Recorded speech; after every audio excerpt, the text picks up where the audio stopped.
오늘만큼은 우리 K증시 코스닥이 전 세계 주식시장에서 1등, 간밤 FOMC에 대한 리액션에서 세계 챔피언 먹어불었습니다. 특히 2차전지 관련주들이 오늘 반등을 주도하면서 그동안 정말 얼마나 공매도에 많이 시달렸는지 오늘만큼은 진짜 광복절에 그 길거리에 보면 막 태극기 물결 쏟아져 나왔듯이 완전히 축제의 하루였습니다. 이 장면을 정말 그 누구보다 바이든이 흐뭇해했을 텐데요. 그래야 내년 대선에서 어떻게든지 이겨가지고 감옥행을 면할 수 있으니까요.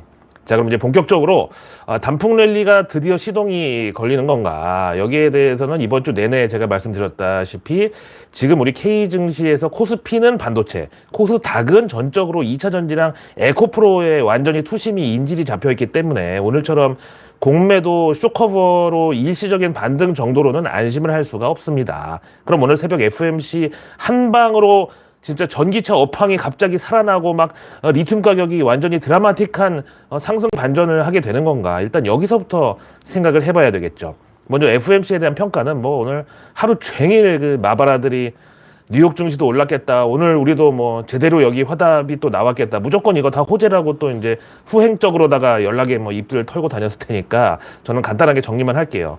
외신에서는 일단 저는 요걸 원탑으로 꼽는데 이번 FOMC에서 연준이 금리를 동결했는데 월가 유동성 중독자들은 이거를 연준 긴축 종료라는 호프, 즉 희망으로 연결시켜가지고 주가를 들어 올렸다, 요겁니다. 뭔가 약간 상상 임신의 느낌이 좀 없지 않죠. 그렇다고 이번 FOMC가 뭐 성과가 전혀 없었던 건 아니고요. 여기에 대해서는 알리안츠 인베스트먼트의 찰리 리플리가 잘 언급했는데 이번 11월 FOMC에서 연준 추가 긴축 가능성이 사라졌던 것은 아니지만 제롬 파월 연준 의장에 의해서 당장 12월 금리 인상 가능성은 확실히 내려간 게 맞다, 이렇게 봤어요. 그래서 이제 페드와치에 보면은 진짜로 12월 금리 인상 확률이 바로 어제만 해도 40% 가까이였다가 곧바로 절반 수준으로 뚝 떨어졌고요. 금리 동결 확률은 어제 60%에서 이제 80%로 급상승이 나왔습니다. 바로 이 대목이 이제 올해 연준 추가 금리 인상만 없다면 연말까지 주식시장이 잘 달릴 수 있겠구나, 이걸 랠리라고 하는데, 그래서 앞에서 보신 호프, 즉 희망하고 결합을 해버렸다. 그래서 이제 진짜 본격적으로 우리 K증시의 단풍 랠리 색깔을 좌우할 2차 전지 그리고 에코프로에 대한 이제 전망을 좀 해볼 텐데요. 일단 어제 내일뉴스에서 미리 전해드렸던 미국의 에코프로라고 할 수 있는 앨범알 그 3분기 실적이 마침내 공개가 됐습니다. 이것도 예상대로 FOMC에 좀 묻혀버리긴 했는데 일단 앨범알 주가를 봐서는 야, 요거 봐라. 오늘 에코프로를 비롯해서 K 2차 전지주들 급등한 거는 좋긴 한데 그렇다고 전기차나 2차 전지 업황이 갑자기 햇빛이 쫙 쨍하게 들었다고 안심할 수가 없겠다, 이런 생각이 좀 들 수 있죠. 이 앨범알 주가가 이제 장중하고 마감 후 애프터마켓 통틀어서 하루 만에 거의 10%가 빠졌는데요. 그렇다고 뭐 차익 실현이 필요할 만큼 최근에 주가가 올랐냐? 전혀 아니죠. 리튬 가격 하락세 그대로 올해 내내 쳐맞으면서 연간으로 43% 하락했는데 거기다가 최근에는 또 테슬라 주가 하락에 동조화되면서 특히 하락폭이 더 컸거든요. 근데 또 간밤에 그렇게 많이 빼버렸다고요. 그럼 실적이 도대체 얼마나 개판이 난 건가 봤더니 이 세계 최대 리튬 제조사의 3분기 주당 순이익이 2달러 72센트 찍어가지고 예상치 3달러 99센트에 비하면은 정말 어닝 쇼크가 발생을 한 겁니다. 거기다가 매출도 당초 전문가들이 이미 어차피 부진할 거라고 다 충분히 각오를 해서 맞춰놨던 예상치 25억 1,400만 달러에 그것도 못 미친 23억 1,100만 달러 나와가지고 이것도 역시 충격 수준이었습니다. 그럼 최근에 앨범알이 우리 이제 2차 전지 관련주들의 어떤 바로미터 역할을 해왔는데 갑자기 이렇게 하필 또 실적 발표 날 완전히 디커플링이 일어나 버렸다? 그래서 에코프로는 오늘 8% 올랐고 앨범알은 그만큼 반대로 하락을 했다? 이걸 도대체 어떻게 해석해야 될까? 일단 그럼 일본 이제 니케이 증시에서 양극재 제조사 에코프로의 라이벌 업체인 스미토모 금속광사는 오늘 이 앨범알 실적 쇼크에 그래도 따라가면서 사실 오늘 일본 증시도 전부 다 상승 일색이었는데 여기 혼자만 마이너스 찍었습니다. 그래서 이제 앨범알 실적 중에서 흔히 가이던스라고 하는 이 전망치 항목을 보면 좀 힌트가 들어있을까 해서 뜯어보니까 올해 매출 전망치를 기존 104억 달러에서 115억 달러 정도 사이로 예상하던 거를 이번에 95억에서 98억 달러 정도로 또 내렸습니다. 그래서 지난 1분기, 2분기 또 이번 3분기 실적에서 3번 연속으로 가이던스 하향이 나온 거죠. 그러니까 이제 전 세계 리튬 같은 그 2차 전지 소재들 제일 많이 만들어서 파는 기업이 올해 연말까지는 큰 반전을 기대하지 말라. 이렇게 경고를 한 거죠. 이거 마침 어제 또 중국에서 실적 공개했던 간펑 리튬. 여기가 이제 리튬에 있어서는 앨범알이 글로벌 1위면 여기 간펑 리튬은 중국 1위. 그래서 세계 한 3위 정도 되는 데인데 여기 3분기 매출이 전년 동기 대비해서 43% 감소, 그리고 순이익은 무려 97.9%나 감소했다는 이 충격적인 결과랑 합쳐서 보면은 아직도 리튬 가격은 바닥이 아니다. 리튬의 공급 과잉은 아직 해소되지 않았다. 그래서 리튬 가격에 주가가 연동되고 실적도 여기 따라가는 2차 전지 소재주들 역시 완전히 바닥이라고 확신하기는 이르다. 요 정도의 느낌이 지울 수가 없죠. 그 원인에 대해서는 베런즈지의 스트래티지스트 앨런 루트가 분석하기를 리튬 가격 하락은 딱 3명의 어떤 환장의 콜라보에 의해서다 이렇게 보는데, 그게 바로 미국 온세미컨덕터, 다음 일본 파나소닉, 그리고 중국 채굴업체, 이렇게 이제 3개로 지목이 됩니다. 그래서 이게 도대체 뭔 영문인가 하면은, 온세미컨덕터는 미국의 전기차 반도체 1위 제조사인데 여기서 4분기 매출 전망을 후려쳐버린 거. 그래서 바로 그날 주가가 22% 개박살 난 거.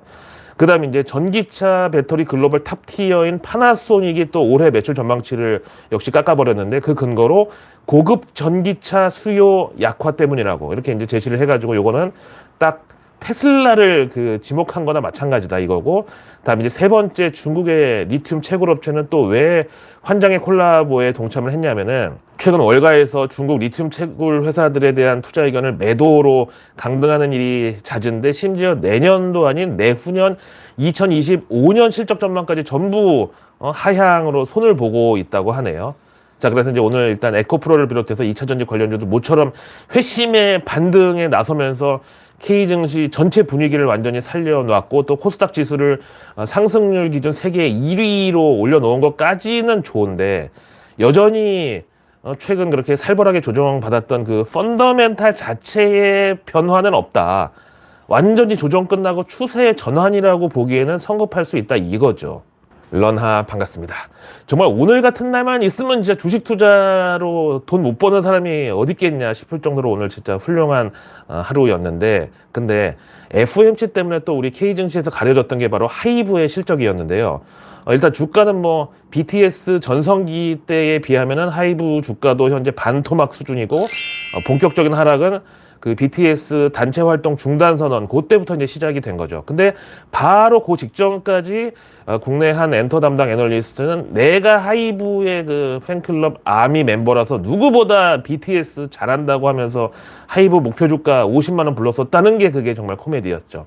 근데 당시 또 그 상황에서 하이브 직원들은 BTS 해체할 거 미리 알고 주식 매도했다가 내부 정보 관련해가지고 검찰 수사까지 받았는데, 결과는 어떻게 됐나 모르겠네요. 뭐 보나마나 초범이고 뭐 반성의 기미가 보여서 벌금 몇백 때리고 넘어갔겠죠. 하여튼 근데 오늘 그 하이브가 실적을 내놨는데 결과가 3분기 기준으로 창사 이래 최고 실적을 찍었습니다. 그래서 BTS 활동이 없는 하이브에 대한 우려를 완전히 불식시켰다, 이런 의미가 있었습니다. BTS는 이미 멤버 개개인의 인지도랑 음악성이 개별적으로 최근 다 시장에서 인정을 받으면서 누구 멤버 누가 디지털 싱글 앨범 내놓는 거마다 대박을 쳤고, 여기다가 세븐틴, 투모로우 바이 투게더, 그리고 걸그룹은 뉴진스, 르세라핌 이런 데가 또 활발하게 활동하면서 하이브 실적을 이렇게 창사 이래 역대급으로 빛을 내줬다 이거죠. 근데 주가 반응은 과연 어땠을까요? 처음 실적 발표하자마자 곧바로 수직 상승하면서 4% 올라가더니 갑자기 점심 먹고 나서 보니까 그대로 꼬라박아 버리면서 마이너스 3%까지 갔으니까, 이 정말 시총 10조짜리가 반나절도 안 돼서 7%가 빠져버린 거예요. 물론 이제 마감은 마이너스 1.3%로 끝이 났지만 이것도 좀 황당하죠. 아니, 창사 이래 최대 실적 나왔는데도 주가가 하락하는 건 도대체, 그럼 K증시에서는 분석이고 뭐고 도대체 왜 하냐, 뭔 의미가 있냐, 이런 주주들의 어떤 한숨 섞인 불만이 나올 법도 하죠. 그래서 이제 핑계가 뭐냐 하고 봤더니, 그 팬 전용 플랫폼인 위버스 유료화 일정이 이번에 나올 줄 알았는데 그게 안 나와서래. 아니, 이게 창사 이래 최고 실적보다 악재로서의 중량감이 이게 더 크다고요? 하여간 그래서 원래 이제 경제학 원론에서 주식이라는 거는 위험자산이라고 정의를 하는데 거기다가 K 주식은 위험자산을 넘어서 모험자산이다. 요거 항상 잊지 마세요. 자, 오늘의 외국계 리포트는 시티그룹에서 완전히 K 주식 종합 선물 세트를 내놨는데 그렇다고 선물처럼 다 좋은 내용만 있는 게 아니라 대부분이 내다 버릴 것들인데 우선 LG화학 목표가를 기존 88만 원에서 75만 원으로 근데 마침 오늘 HSBC도 요 LG화학 목표가를 기존 80만 원에서 63만 원으로 깎아버렸습니다. 다음 CJENM 목표가 6만 7천 원에서 4만 1천 원으로 후려쳤고 또 아프리카TV 목표가 기존 10만 원에서 8만 원으로 다음 카카오페이 목표가 3만 8천 원에서 이번에 3만 원으로 내려버렸고 다음 HD 한국조선해양 목표가도 기존 15만 2천 원에서 12만 7천 원으로 내렸고 이제 올린 것 좀 없나 해서 봤더니 아모레퍼시픽 여기 목표가를 기존 13만 2천 원에서 이번에 15만 9천 원으로 올리고 투자 의견은 매수. 요거 하나네 결국. 근데 오늘 아모레퍼시픽 그 맥쿼리도 목표가를 기존 92,500원에서 11만 9천 원으로 업그레이드 했네요. 투자 의견도 매도해서 중립으로 올렸고요.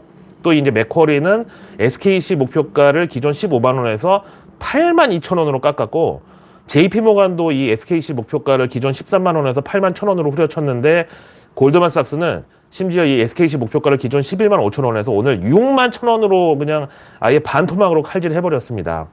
이어서 이제 JP모간은 한화솔루션 목표가 5만 원을 오늘 4만 1천 원으로 또 내렸습니다. 그 다음 오늘 제일 골 때리는 게 UBS가 CJ 대한통운을 기존 목표가 20만 원에서 9만 7천 원으로 정말 여기도 살벌하게 후려쳤네요. 와 진짜 요즘 CJ자 붙은 거 치고 성한 주가를 거의 못 본 것 같아요. 그나마 하나 위로가 되는 오늘의 외국계 리포트는 바로 노무라 증권에서 삼성전자에 대한 4분기 메모리 반도체 본격 회복 전망을 근거로 목표가 9만 3천 원의 투자 의견 매수로 콜한 겁니다. 그래서 내일 뉴스는 내일 보면 너무너무 늦습니다. 구독과 알림 설정 그리고 주변에 소중한 분들께 이 내일 뉴스 미리 보기를 공유해 주세요. 그럼 제가 매일 저녁 아직 나오지 않은 오늘 뉴스도 아닌 내일의 뉴스를 여러분들의 안방으로 미리미리 배달해 드립니다. 자, 내일은 벌써 이번 주 마지막 거래일인데요. 11월 3일 금요일. 내일 제일 중요한 뉴스 나올 거 미리 하나를 전해드리면 바로 정부 발표 중에서 원자력 업계 소통부터 건설, 계속 운전 점검 등 릴레이 현장 행보. 요거는 이제 제목 그대로 증시의 테마가 다 들어있죠. 원전 해체까지. 다음 내일 산업부가 UAM 국내 상용화 지원을 위한 비행 시연 행사를 개최하는데 요것도 이제 뉴스플로우에 도배가 되기 아주 좋은 주제와 그림이 나오겠죠. UAM 말 그대로 도심 항공교통 플랫폼하고 무인 드론 관련 주들까지. 다음 내일 이제 한일중 환경장관회의가 열리는데 이거는 이제 기상위성 이쪽으로 테마가 연결되겠고 이어서 내일 경제지표는 9월 온라인 쇼핑 동향 나오는데 저는 요즘 물가 관련해서 역시 간편결제 이쪽이 유일한 수혜가 아니겠나 생각하고요. 마침 내일 정부가 외식 물가 안정 위한 릴레이 현장 방문 행사도 이제 계획하고 있는데 이것도 역시 외식 물가 기왕 올라간 거는 어떻게 다시 떨어뜨리냐. 그럼 이제 온라인 주문하고 밀키트 간편결제 이쪽으로 이제 관심이 간다. 그리고 이제 내일부터 제주행 중국 단체 관광 전세기 운항이 개시가 됩니다. 호텔신라 실적에서 이번에 봤다시피 아직은 중국 단체 관광객들의 면세점 쇼핑이 좀 너무 기대감이 앞선 것 같다. 이런 이제 반성의 목소리가 나왔었기 때문에 좀 더 이제 지켜봐야 되겠죠. 이어서 내일 하이브의 BTS 멤버 정국이 솔로 앨범을 발표할 예정입니다. 그리고 내일 증시 일정은 에이직랜드라고 여기가 이제 국내에서 유일한 TSMC 공식 협력사라는데 여기 공모청이야. 그리고 내일 그린 리소스 수요 예측. 참 그리고 내일까지 에코프로 머티리얼즈도 이제 수요 예측인데 결과가 어떻게 나올라나요? 제 평생 수요 예측 5거래일간 하는 거는 처음 봤는데 이게 바로 에코프로 머티리얼즈입니다. 다음 내일 네이버, SK이노베이션 그리고 금호석유 3분기 실적도 발표 예정이고요. 그리고 나면 이제 내일 밤 미국에서 10월 고용보고서하고 실업률이 공개됩니다. 제일 중요한 건 이제 우리 환율의 반응을 봐야 되겠죠. 자, 오늘 하루도 정말 환희 속에서 또 고생이 많으셨고요. 저는 내일의 내일 뉴스를 또 들고 다시 찾아뵙겠습니다. 고맙습니다.